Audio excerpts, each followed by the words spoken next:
नमो ब्रह्मादिभ्यो ब्रह्मविद्या संप्रदाय कर्तृभ्यो वंशर्षिभ्यो महद्भ्यो नमो गुरुभ्यः सर्वोपप्लवरहितः प्रज्ञानघन प्रत्यगर्थो ब्रह्मैवाहमस्मि ब्रह्मैवाहमस्मि. Hari Om. At the very outset, let me be very frank with you that I am not going to deliver a sermon or a lecture or a discourse. I am not even going to discuss about Brahman and real truth and all. We are going to talk about ourselves. Brahmaiva aham asmi. We are going to think about ourselves, what we are. This search of our own is called as Atma Vidya. That is Brahma Vidya. And that is self-knowledge. And what all we are doing is trying to find ourselves. In whichever way we do it. No? We have been listening to now, I think, Attaining Upanishad, then Taittiriya Upanishad and Bhagavad Gita chapter 2. You will find the same thing keeps on coming again and again in different names. And then you think, oh, these Babajis have no business other than talking of that same thing. So somehow or other they come on that same theme. Actually, whether you go to physics, chemistry, economics, biology, mathematics, management, psychology, whatever name you give, no? Why I am telling you so many names? Because when all of you, I think we are all 60 plus or so, when we went for education, we had only 3 or 4 faculties: commerce, arts, science. And one man met me. He said, "Swamiji, my boy chose one career. He told me some name I forgot. And then he told, out of 285 choices of careers, he chose this one." Look, whatever choice we make of any faculty or facility of training or education or science or philosophy, ultimately it boils down to the search of the self. If we do it directly, that is called as Atma Vidya, and that is the speciality of Bharata, Bharatiya Samskriti. We are Bharata. We are not India. We are Bharata. Bharataha. Bhasu ramate iti Bharata. What is Bha? Bha is light. Light is what? Knowledge. Knowledge is not memory based. Let me be very clear. No? We think knowledge means, now that artificial intelligence, we are obsessed by it. No? Artificial intelligence. This is based on expert systems, which are in turn based on so much of data collected together and so many networks based in it, etc., etc. We won't go into details. But that is not knowledge. That is not self-knowledge. That is not jnanam as we call it in it. Right? It may be information, it may be processed information, it may be refined information, and in the present context, it may be artificial intelligence. Look, this is what all of you are talking. Whatever I have noted, nothing has come out of it. No, this is something strange. It has happened, and we have gone into a very totally different track. But anyway, it will be again coming back to the same. That is our own. So what we have been discussing in Taittiriya Upanishad is Brahma, Atma, or to be very exact, of ourselves. Right? Atma or Brahman or the real ultimate truth or ultimate reality, the simple name for it is Aham, I. What is the translation of Atma? I. So, in Bhagavad Gita we will find Mai, Aham, Mam, Avam, all that Asmat Pratyaya is coming repeatedly. So we think, oh, Krishna is very egoistic. No, this I is the sole one indivisible truth. That is what I am, the pure consciousness.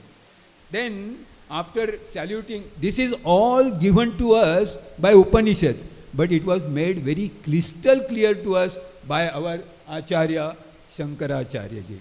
He made it so very clear, so whatever we are speaking, No, we think that we have spoken something very new and all. Then we go and read some Shankar Bhashya or some Shankar Stotra, and we, oh, he has said it so long ago. He has not left anything untouched. That is his mastery. Though he was a missionary and he propounded Advaita philosophy, he constructed so many compositions and in so many different diverse fields that it is really very difficult to believe that one person, one individual can do it. But it is true. And that is why we have this Namami Shankar series of programs. That is why we offer him a tribute in form of Bhashya Parayananjali. Then I chanted this sloka, Om Namo Brahmadibhyo Brahma Vidya Sampradaya Kartrubhyo. Various different schools of following Acharyaji's Bhashyas or his stotras and his philosophies and teachings. There are many traditions. This is a new tradition where we have started this Parayananjali program. It was started by Kailas Ashram's Dashama Pithadish, Swami Vidyananda Ji Giri, who was my Diksha Guru also. And he gave us one vow that every day you must read 1 hour, for 1 hour, Shankar Bhashya, any Shankar Bhashya. Then he said, we will not do it because we are all lazy and we are all not trying to find excuses. So he said, okay, what I will do simple 1 hour portions of all the Prasthanatrayi Bhashyas and you read one each day. So 108 days you will read and all these Prasthanatrayi will be complete. And that's how it started. I was very fortunate to have this Diksha from him and have been able to, with little interruptions here and there, to continue. But this Bhashya Parayananjali program in which most of you join, but I feel you must come and listen to the Bhashya Parayana also for at least once or twice, because that will help you. How beautiful is the language, how melodious as well as meaningful is the language of our Acharya Ji, and how nicely or how beautifully the Swamis chant. When we chant, we don't feel bored. Actually, we get newer and newer meanings or newer and newer enjoyment. Raso Vaisaha, you must have heard in the last lecture. It is a rasaha, and that rasaha is made manifest by Acharya Ji, easily available in small packets so that we can sip it anytime. That is what we are doing now. So, this is the salute to all of us, Brahma Vidya Sampradaya Kartrubhyo, because we have started this tradition and we are following it, and we are following it very, obediently, very gratefully and very gracefully also. Like, after this, we come to the topic. The topic is, when you think of Taittariya Upanishad, Brahma Villi, Anuvak 8 and 9, then what happens is we are restricting ourselves to some text, and then we are studying it, and then we have to answer questions, or we have to say, okay, I have done this now, lectures completed. No. Then I would suggest that whatever topic we listen to or we hear, we try to give it a title of our own, which we like. Oh, this is this topic, this is this topic. So I tried to think what this topic can be. Then 3 titles suggested to it. Happiness analysis. It comes as Anandasya Mimagaunsa Bhavati. Translated in English, Ananda Mimamsa. Oh, one thing I forgot. I beg your pardon that all this discussion or loud thinking is happening in English, which I would have preferred to happen in any other language than that, any Bharatiya Bhasha, any Indian language, any Bharatiya Bhasha, which, or Sanskrit the best, Prasanna Gambhira, but, well, you can't help certain things. I beg your pardon for that. Please excuse me that we have to have this communication in English. And we will try to make most of it as near to Acharyaji's intent or his meaning as possible. Coming back, happiness analysis is Ananda Mimamsa. Ananda is investigating joy. Nowadays when you open any newspaper, Because 50% of your attention will be when the clock flies off. No, that's why I did not put this. We must have 100% concentration, then we can investigate into anything. Investigating joy. What is joy? This title suggested to me, I will tell that anecdote afterwards. And the third one was inquiry into bliss. Bliss, bliss, bliss. What is bliss? Inquiry into it. That is what these two anuvaks, two sections of this Brahmavalli of Taittiriya Upanishad we will be going to do. This portion is chanted in many Krishna Yajurveda followers' houses, and their children also know it. I have heard it chanted.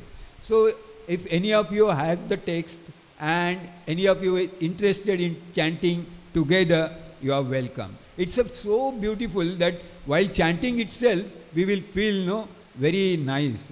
So those who have the text, please chant with me. Don't worry whether you are able to pronounce properly or not.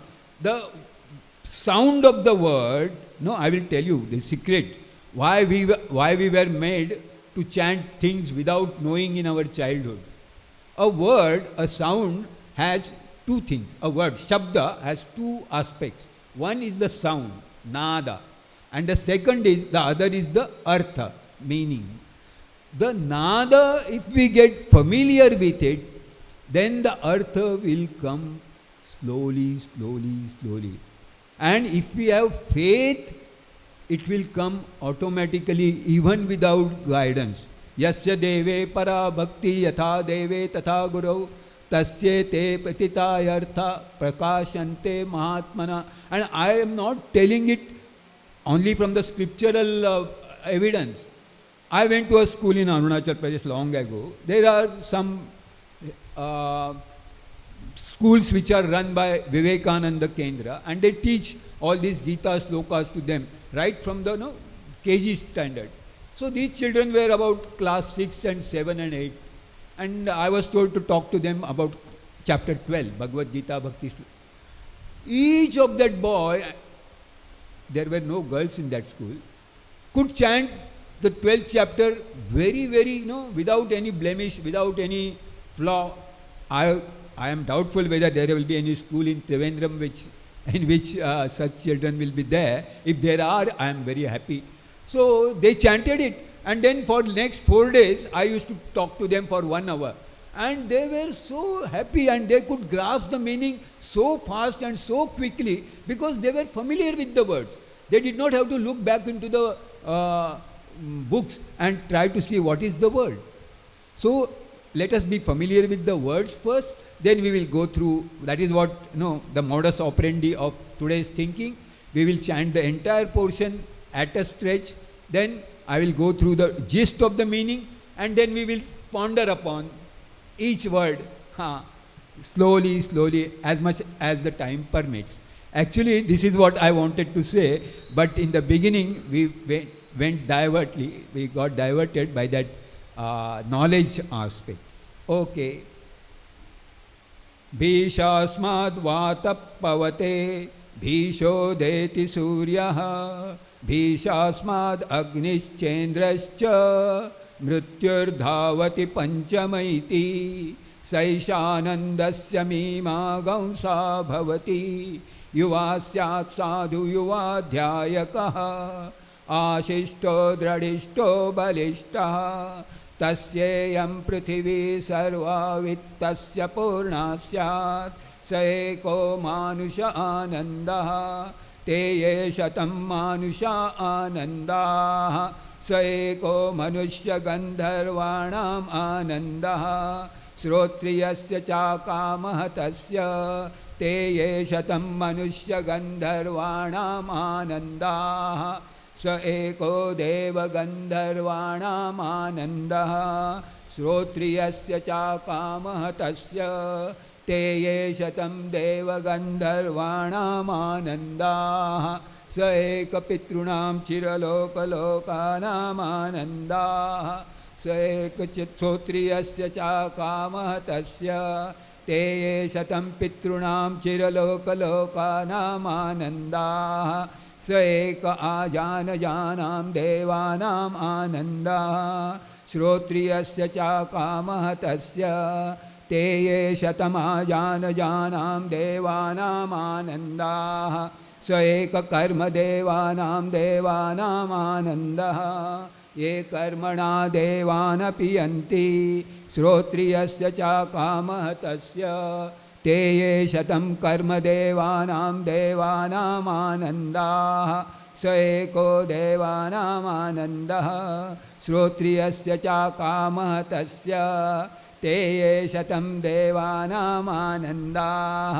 स एक इन्द्रस्यानन्दः श्रोत्रियस्य च कामः तस्य ते ये शतम् इन्द्रस्यानन्दाः स एको बृहस्पतेरानन्दः श्रोत्रियस्य च कामः तस्य ते ये शतं बृहस्पतेरानन्दः स एक प्रजापतेरानन्दः श्रोत्रियस्य च कामः तस्य ते ये शतं प्रजापतेरानन्दः स एक ब्रह्मण आनन्दः श्रोत्रियस्य च कामः तस्य स यश्चायं पुरुषे यश्चासावादित्ये स एकः स य एवं वित् अस्माल्लोकात् प्रेत्य एतमन्नमयमात्मानमुपसङ्क्रामति एतं प्राणमयमात्मानमुपसङ्क्रामति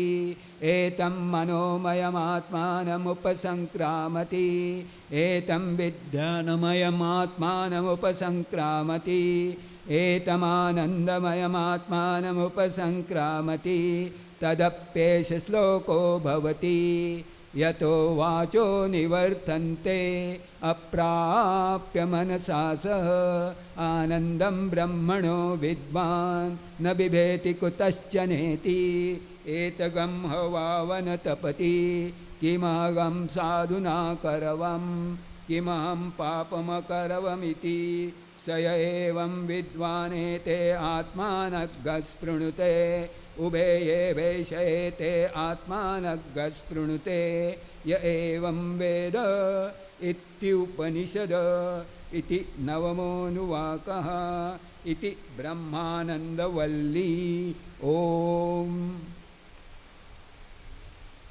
Chanting itself is an exercise which gives you pranayama. Another thing is, if we are feeling little dizzy, sleepy, we get awake. Third thing is, we are focused when we chant. So, chanting, every class or every session, we should begin with some chanting. That is an advantage which is inbuilt in our tradition. We are having this tradition, but not following it with understanding, no? With Shraddhaya, with Upanishada, means with understanding and with faith. If we do that, we will be benefited by so many small rituals and traditions which are there in our culture, in our Sanskriti. When I came to this place, I have come, I think, for the third time now. So, Velopalli Sanskriti Bhavan, the name, the ambience, everything about this place, no, is so beautiful. We are very lucky to have this place. And if we are using it also very gainfully, very effectively, we should use it. No? Other than Rishi Sangamam also we should use it. In fact, we can make it a habit of coming here once in a week and do some chanting if it is possible. That's a beautiful, I always feel thrilled about this place. There are many spots which are made here which are not utilized now. Last time they were open and I used to spend a lot of time there. This time they are not open, so I requested, that they may be opened, because those places are meant for this kind of activities. You sit there, no other thought will come into your mind. I tried sitting there with a newspaper and tried to read a newspaper. After 5 minutes I found that I have kept it away. No? That is what is Sthana Mahima, Sthala Mahima. Why we do go for pilgrimages and all. This is not diversion. This is all meant for understanding what we are, what ourselves are. Now, like Dr. Saab has introduced, Bhishasmad Vato Pavate. At the very outset, no, we say everything happening because of fear. Fear is the key. No? Swamiji, I am afraid there will be people or not for your lecture because it is at 3 o'clock. I am afraid whether you are awake at that time or you are sleeping, snoring, I will have to wake you up. I am afraid. Every sentence will begin with, I am afraid. No, I asked one boy, what are you going to do? Swamiji, I want to do this, but I am afraid whether I will get 99.9 percentile. Why are we afraid? We have learnt ourselves, we have trained ourselves, and all these media, I must say, have trained us to be afraid of something. We are not. You have heard Gita's 16th chapter. In that divine wealth is described. What is the first divine wealth? Abhayam. Fearlessness. Swami Vivekananda used to say that Upanishads tell me only one message. Mabhi, Mabhi. Don't worry, don't worry. In our Avadut Gita also, he says, yo, there is no reason to worry. But we are worrying, we are fearing. Then why it is this Bhishasmad Vata Pavate? Now here I will tell you a secret. We are talking of Brahma. And Brahma and Maya are totally opposite. But when we are talking of Brahma, we are talking of all around things around us. That is Maya. So what is this? It is very simple. Maya means Prakriti. And Brahma means Purush.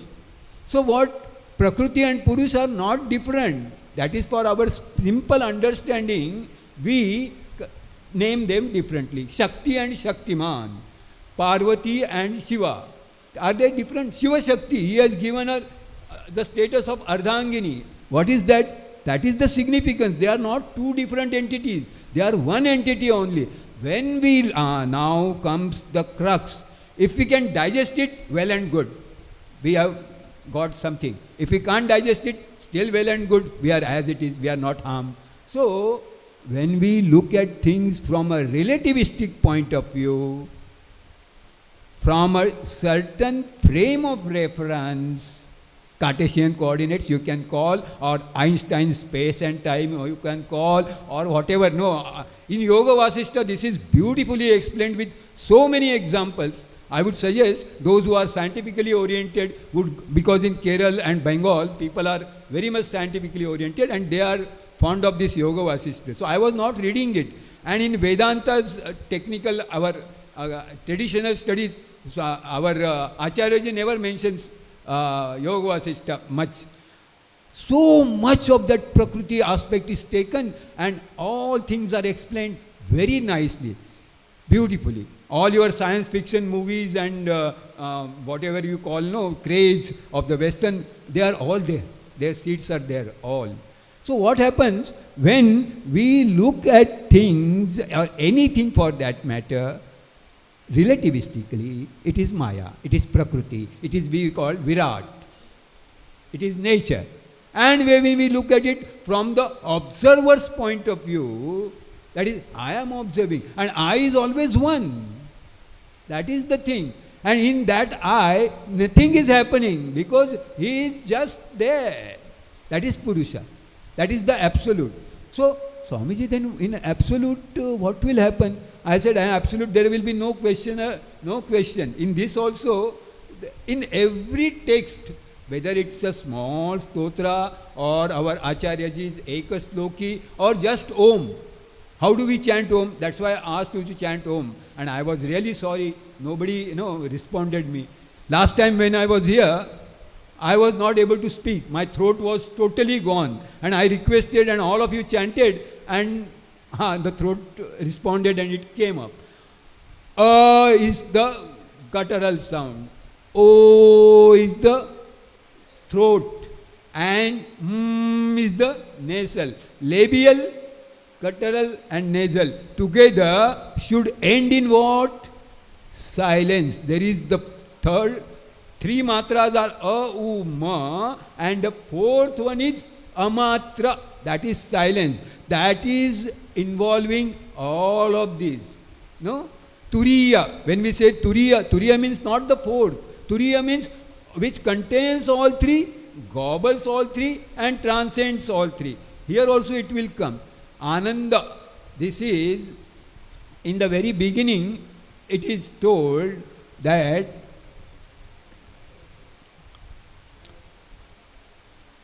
this Brahma is all powerful. Because of its fear, everything is happening. Now, what we call fear in relativistic mode is called as Ananda in the absolute. There is no fear. Fear comes when Dvitiya Dvaya Bhayam Bhavati. In the last verse, in the last Anuvag, you said, At Ura Antaram Kurute Atatasya Bhayam Bhavati. When I say, oh, these people are there and they are inspecting me, they are examining me, they are investigating who is this and what is he talking, whether he is talking sense or senseless, then this is Dvitiya. Then I am afraid and I keep on committing mistake, blurring. And when I say, I am talking aloud and I am only listening, then that's the joy. I will tell you one example, so beautiful. And it was given to by a 9 or 10-year-old girl. There was this competition, no, where you chant Om, and how you chant. So parents now, if there is a competition, parents prepare their children very much. Any competition we are ready to face. We will see about that competition. So this girl, she won the prize. Everyone, there was a unanimous, and even the competitors also had they did not say, they did not have any complaints that she won the first prize. So she was asked by the organizers. I was there just as an audience. So what is it? She said, my father told me that her father was a spiritual person. So he had taught her Omkar Dhyanam. So she had an Omkara image. So you chant Om, you start from here, this is A, this is U, and this is Ma. And then this is you. And you become Om at the end of Om. So when you chant it, Om.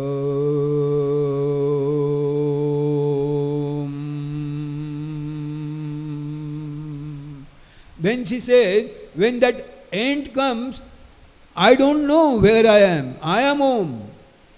That kind of identification is not taught nowadays. That kind of concentration, focusing, is not taught nowadays. That is what is needed. Okay. So Bhishasmat, fear is what we call it in relativistic mode. Because they say you have to have an incentive as well as a stick. You have to have a carrot as well as a stick. So the carrot is, you will get moksha, you will get, it will come in the last Anuvaka. We heard it, no? Eitagam vanatapate. So you will not have punarjanma and all that. And the stick is, if you don't do it, then vinakshasi. You will become, you will destroy yourself. Same thing. Here in the first verse, Bhishasmad Vatap Pavate, Bhishodeti Suryaha, there all these natural phenomena, winds are blowing, rivers are flowing, rains are falling, storms are coming, harvests are being reaped, sometimes there are floods. Why sometimes? Now every year there are floods, and sometimes there are cyclones that also have increased. Why it is increased? So we say that because of imbalance by man it has increased, but all this is controlled by nature. Okay, we can make that remedies and we can take that ecological measures. No, what is ecology? Somebody asked me. Then I said, ecology is simple. In our Hindi, हम बोलते हैं ecology, है ना? Become one with Prakriti. Ecology. Yes, being one with the nature, identifying ourselves with the nature is ecology. And that is the lifestyle suggested by not conquering nature, not trying to overpower nature, not trying to control nature. Bhishasmad vatap pavate bhisho deti suryaha. Here, that fear aspect is spelled out as fear because we understand it in relativistic world. Because of Brahma, all the monsoons come, rains fall, rivers flow, harvests are reaped, even all these things, we all grow, and then we have diseases, and then COVID. COVID had many things to teach us, but we did not learn. Anyway, so we had these pandemics, and then we have solutions, and then we have lockdowns, and then we have developments and uprising and all lock-ins, key outs and whatnot. All this is happening by his fear, by his control. This is something again we will have to understand, that we feel that we are responsible, we will do something. No, we are doing something which is within nature, which is meant by nature. So, when instead of trying to blame ourselves, that, no, when I was coming to Trivandrum, I met a geoscientist, civil engineer. He said that he was from Andhra Pradesh. So he said that I observed so many things here in Kerala, I am wondering, that people are not taking care of this aspect, so that there are many landslides and these things opening. And then he said one sentence which I was very shocked to hear from him. He was a mild person. He said, man is the most destructive and violent creature, and he is destroying nature. Please don't think like that. Because if we think like that, we tend to become that.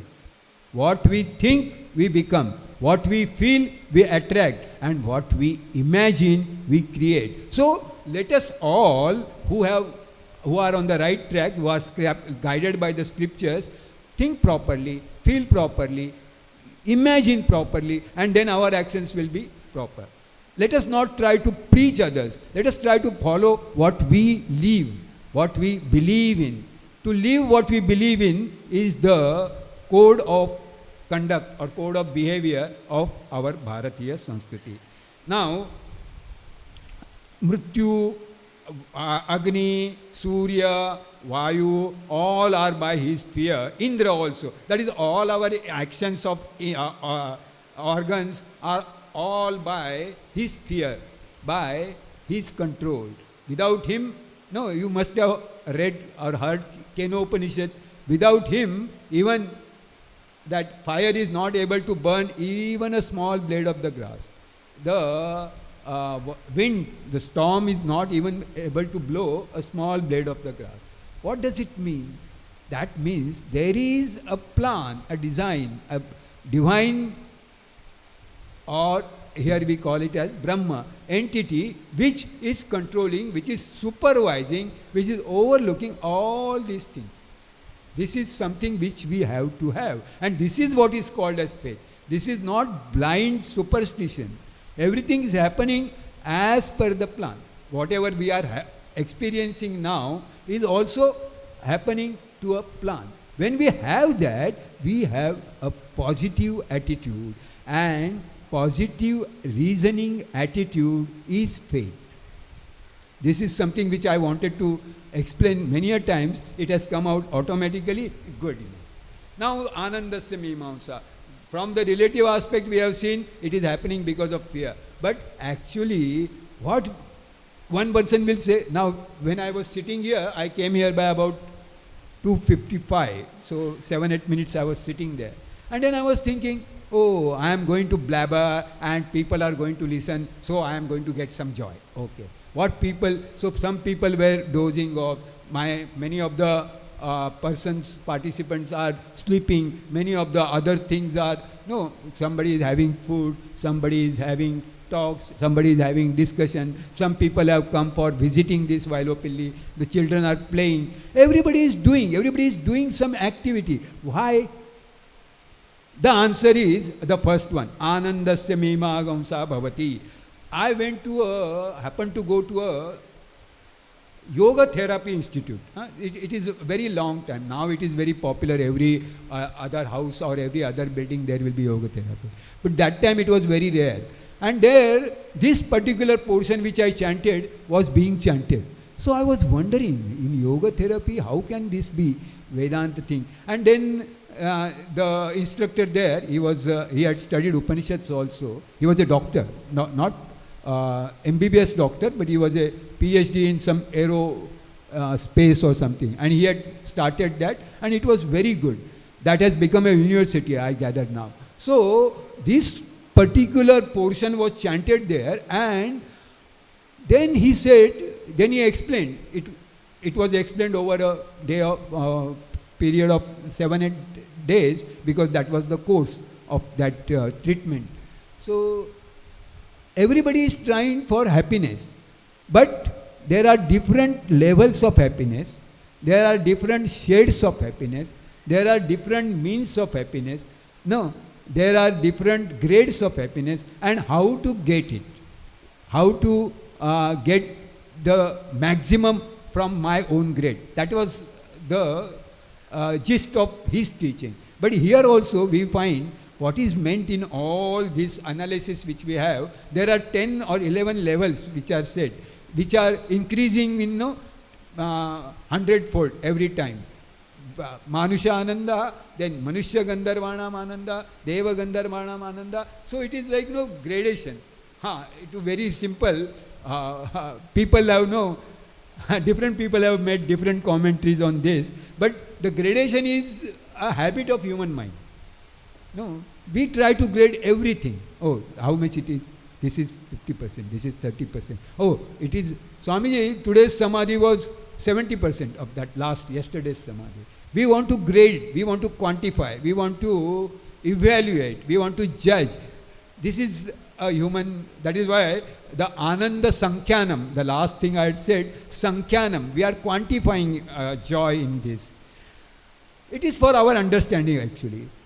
Ultimately it is told that all these quantifications which starts from Eka Manusha Ananda, that is 10 raised to 0 Manusha Ananda, human joy, to 10 raised to 20 Manusha Ananda is equal to Brahmana Ananda.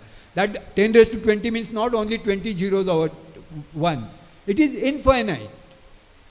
And that infinite joy, bliss, is available to a person. Srotriyasya cha akamahatasya. This is the gist of that, all that what we have learned. These two words if we know, Srotriyasya cha akamahatasya. Srotriya means well-groomed in scriptural tradition, what we are discussing, what Acharya ji has made clear to us. And akamahatasya means not hurt, not haunted, not chased, not overpowered by desires. These desires come in various forms. It may come in as a form of craving, it may come in a form of addiction, hope, wish, I wish, I will. So many things, Kamasya aneka rupani, anekani rupani. So this desire we have to conquer. It is Kamajaya, the 3rd chapter, we have seen this. Problem is how to conquer the desire. That is not told here. But these two things, Akamahata and Srotriya, are the sadhanani. This is what Acharya ji has said. He has added avrujinatvam, which is not in this Upanishad. It comes in Brihadaranyaka Upanishad, where the same thing is there in a brief form and in some different words. Some gradation is different. But this akamahatvatvam keeps on varying. Our desires, like in the childhood, I had a desire for candy. Then Balastavat krida sakta, tarunastavat taruni sakta, vruddhastavat chinta sakta, parame brahmani kopina sakta. Parame brahmani sakta, that is the sangha, that is the desire, that is the attachment, that is the addiction we want. And that is the addiction which Acharya ji wants us to have. Satsangatve nissangatvam, nissangatve nirmohatvam, nirmohatve nishyalatatvam, nishyalatatve jivan mukti. You take up any sloka, any stotra, Acharya ji is very clear about it. Finally it should come to our own understanding. I am that bliss. Where it is, here also it will come. So it tells what is that Manusha Ananda. Yuva syat sadhu yuva dhyayaka. We must have good body, good physique. At the same time, we must have good upbringing, good, what you call it, education, good culture, good traditions, and we must be following that, which is not happening in nowadays. We have all other good things, but this good upbringing, good heritage, we have it, but we are not owning it. Let's own it. Ashishta, Dradishta, Balishta. And he is very quick to do it. He is firm in doing it. He is strong, powerful. If it is not possible, he is not giving up. He will say, okay, let me try again. Balishta. And he is all powerful also. He has all the power, he has all the means, and he can manage. If he has something, he can enjoy it. If he doesn't have, he can obtain it, he can acquire it. Such a young, enthusiastic, ideal, sattvic, spiritual young person who enjoys with all his senses in a wise manner, in a balanced manner, in a moderate manner, what he had. Tasyayam prithvi sarva vittasya purna syat sa eka manusha ananda. That is the one ideal human joy, unit of human joy. No, don't try to measure. Now some people said, Swamiji, then we are not even having 0.1 of that human joy. To appreciate this is the beginning. Yes, let us try to get that human joy at least. Forget about Brahmana Ananda. And now this other Brahmana Ananda, I think you are listening very quite attentively. I haven't seen many faces yawning. So I will go into some little bit of mathematics. When we say that I am happy, how much happy you are? No, as much as my joys or my desires are fulfilled, I am happy. So if I am having 100 desires in my mind and 80 desires are fulfilled, then I am 80% happy. Then I am 80% happy. Correct? If I am having 81 desires fulfilled, I am 81% happy. So what we do is, we try to increase the nominator or numerator. No, not nominator, numerator. That numerator is the top, ansha, and the cheda. Denominator is the bottom. So we try to increase the numerator. So 81. And then we try to see how much happy we are. We are not 81% happy. Because the denominator has increased. No. Because we have heard, chase the passion, chase the desire. Don't just envy, buy it, own it. No. The more we fulfill our desires, there are more desires born in it. It is like the fire. Na jatu kama upabhogena shamyati. Havisha Krishna vartmeva bhuya eva abhivardate. Like the fire, if you put ahutis in it, if fuel in it, it will not say alam. Analam means na alam. He never says enough. He says, I want. He grows. It is like that. When we try to increase the numerator, denominator is increasing. And consequently, our happiness is reducing. This generation, are a glaring example of this. Our fathers, our grandfathers were very happy with limited ones. Now we have a smartphone, we want iPhone. Then U phone, then V phone, whatever what. So we want more and more. And then we have advertisements coming. Ye dil mange more, chase, patch, hunt, whatever it is. And we submit to it. That is what is meant as yuva syat, yuva adhyayakaha. He has studied and he has learned as a Bharata. No, this Bharata I am stressing because that is the light. We are giving more importance to the packaging. Oh, glaring packaging. You open it inside, what is there? What is there? Oh, it is like aloo bonda. Huh? Oh, aloo bonda. It has come as burger or something. No? And we have paid much. The packing is good.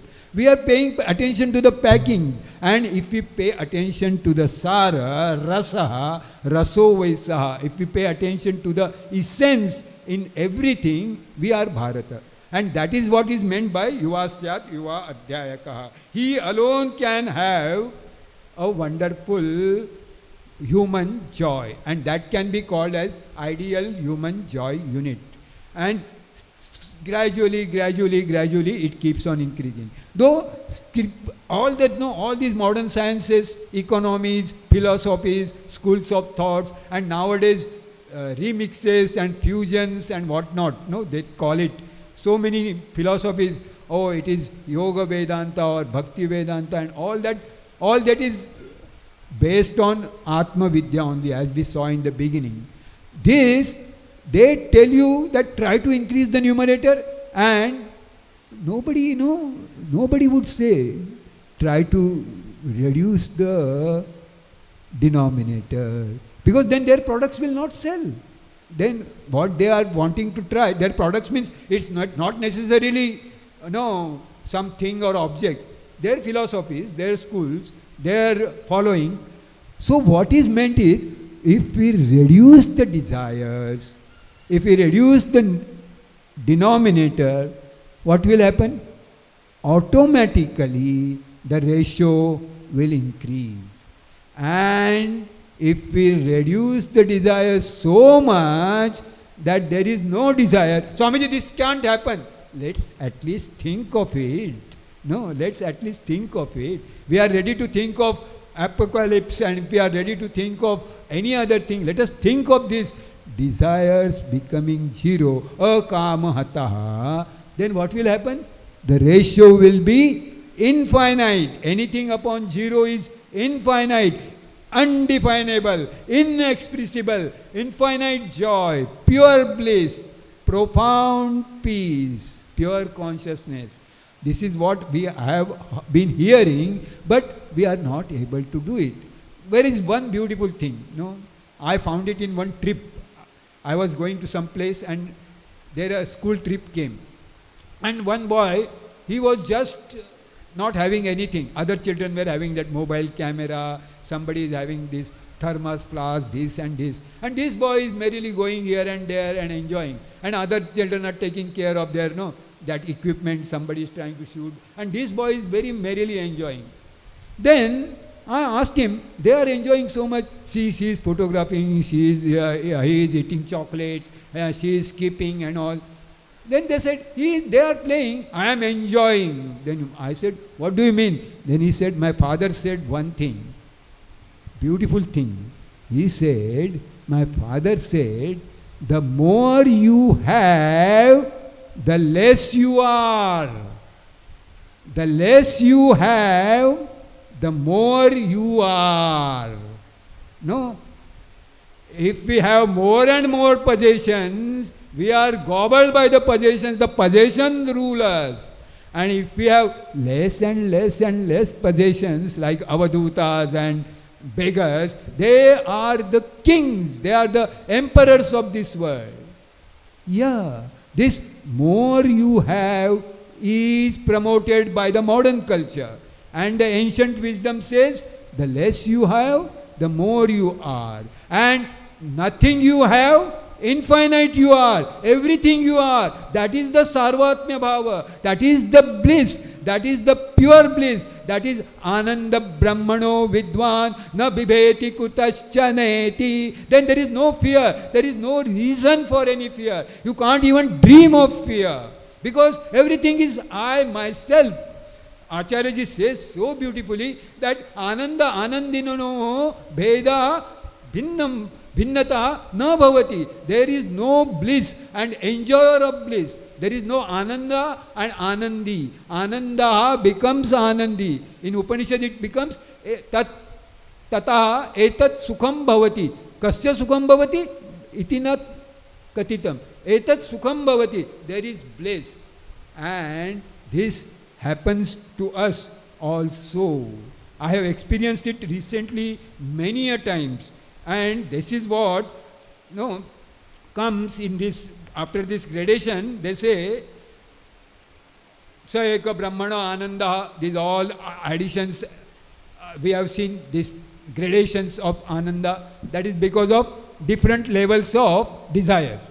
Means somebody has 10 desires, somebody 20 desires, somebody has subtle desires, somebody has childish desires, somebody has violent desires. Depending upon that, this gradation is made. We can interpret it in our own field. Somebody has done it in form of film actresses, industrialists, politicians. Somebody has said in form of spiritualists and yoga masters and technocrats and all that. That is left to our imagination. And where we stand and where we want to go, that is it. But in the end, what he says, Sa yaschayam purushe yascha savaditye sa ekaha saya evam vita. Then he understands that what is happening here to me in this body and what is happening to the sun in his body. Now this is some very beautiful thing. In our culture, everything is a conscious entity. Sun, every constellation, there are names given to it and there are stories associated to it. And now modern science is also saying that all together has one entity, one identity. And that identity, I realize, oh, that identity and that identity is one. Your I and my I are one. Not E-Y-E-I, I. I is only one. In English, therefore, that symbol stands for one only. I. And this I, our Maharshi Ramana, he says, aham, this mantra is enough. Aham iti atma rupena bhati. Aham. In Upanishad it comes as soham, that I am. This identification with everything in nature, right from this mic has two interpretations. Mic in English and mic in our Sanskrit, that which pertains to Maya. Everything is mic. So in Maya, whatever is there is also Brahma if we look at it from the absolute point of view. So Maya, Brahma, why are the Vedas? That is for our understanding. We should not get caught in Maya as it is the truth. We should understand the truth is the one who is giving it a validity. And the validator is always one, I. That Saya evam vita asmat lokat pretya. And then all those 5 koshas which we have learnt in the previous chapter, upasankramati, approaches, attains, transcends. So many meanings are given by that upasankramati. Simple meaning is understands, knows. Finally, everything comes down to knowing that I alone is. Not I alone am, I alone is. No.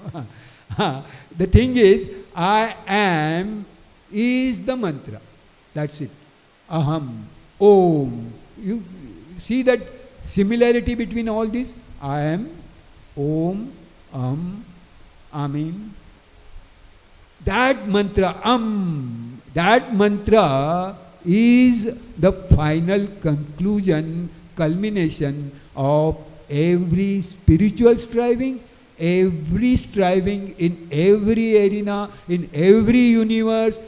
If we understand that, then yato vacho nivartante aprapya manasasa anandam brahmano vidvan nabibeti kutaschaneti. This actually cannot be expressed. It has to be experienced. Still the scriptures and Babajis and lecturers and all these, they try to explain. That is Maya. No, they are telling it. Let them do it. So when we experience it, vacho nivartante aprapya manasasa, because vacha, speech and mind, go into that arena alone where sense organs are reaching. We believe in that sense organs so much that sometimes, like now, this is something, it is going to come. Anandam Brahmano Vidwan, when we experience that bliss infinite, the joy of Brahman, the joy of self, the Atmananda, there are no words, there are no expressions, there are no thoughts even. It happens for a flash. For us, every day it may be happening, many times, but we are not aware of it. To become aware of it is the intent of all these exercises we are doing. We are not creating any joy. We are not manufacturing or claiming any joy. It is there. We are only going to know it, to be aware of it. For that, this analysis of Ananda was done. Etagam avavana tapati kimahagam sadhuna karavam kimaham papama karavamiti saya evam vidvanete atmanaggas prunute ubheye vaishayete atmanaggas prunute. When he reaches that stage, when anybody reaches that stage, all these dualities, all these contrasts, all these oppositions, pairs of opposites, all these dualisms, all these mutually opposite inclinations, tendencies vanish. It becomes a homogeneous, one experience, ekarasa. Ananda ghana, they say, sadghana, chitghana, ananda ghana. This is something which has come, I will share it with you. Ghana means what we say, it's solid block. That is one meaning. Ghana means also we say the cloud. In the cloud, everything is in so state, they don't know. They call it a plasma state, whether there are ions, atoms, electrons, energy. We have lightning flashing there, we have snowflakes coming from there, we have hailstorms coming from there. Sometimes I've been told that frogs also rain. No, there is a rain of frogs also. So what is there? It's that ghana, that ananda ghana state, when we reach, all these contrasts vanish. There is no regrets, there are no elations, there is no sense of achievement like this, or there is no desperation. Everything is cool and quiet, calm. It is absolute existence, pure consciousness, infinite bliss. And let me add one more thing which we normally forget, profound peace. Let's all share that profound peace with the Rishis of Taittiriya under the guidance of Acharya Shankara in this beautiful ambience of Vailopalli Sanskritic Bhavan. Let us all be in that state forever. Let us reach that state, and till then we will continue as the Sadhu Yuva Dhyayaka is doing. We are all young at heart. Don't let us fool ourselves that we have aged. We are all young. We are all Adhyayakaha. We have blessings and the umbrella of grace of Acharya over us. We have Swamijis other than me who are very honored and great, blessing us, guiding us. Let us follow them and reach it. May all be happy. At least this prayer I wish, let us all chant together. Om Purnamadaha Purnamidam Purnat Purnamudachyate Purnasya Purnamadaya Purnameva Vashishyate. Om Shanti Shanti Shanti. Hari Om.